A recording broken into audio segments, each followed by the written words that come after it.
ঝিনাইদহে হরেক রকমের ফসল, ফল ও বীজের সমাহারে অনুষ্ঠিত হচ্ছে কৃষি মেলা। সদর উপজেলা কৃষি বিভাগের আয়োজনে উপজেলা পরিষদ চত্বরে বুধবার সকালে মেলার উদ্বোধন করা হয়। মেলায় বিভিন্ন স্টলে পানিকচু, ওলকচু, কাসাভা, বাড়ি, মিষ্টি ও কার্ডিনাল আলুসহ অন্যান্য কন্দাল ফসল এবং দেশি খেজুরসহ হরেক রকমের ফল প্রদর্শন করা হচ্ছে। মেলায় এসে আনন্দিত কৃষকরাও মাঠে উৎপাদিত শস্য দানা দিয়ে তৈরি করা হয়েছে বঙ্গবন্ধু ও প্রধানমন্ত্রীর ছবি। কৃষকদের বিষমুক্ত, পুষ্টিগুণ সমৃদ্ধ, লাভজনক ফসল আবাদে আরও বেশি উদ্বুদ্ধ করতেই মেলার আয়োজন বলে জানান উপজেলা কৃষি কর্মকর্তা। 3 দিনব্যাপী এই কৃষি মেলা চলবে 7 জুন পর্যন্ত।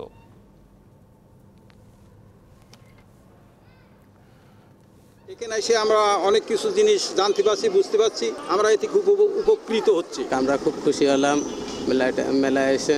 মেলার আয়োজন এই জন্যই করছি যেন কন্দাল জাতীয় ফসল এর যে গুরুত্ব এটা যেন মানুষ বুঝতে পারে। এই ফসল যদি কৃষক চাষ করে তাহলে কৃষক সবসময় লাভবান হয়।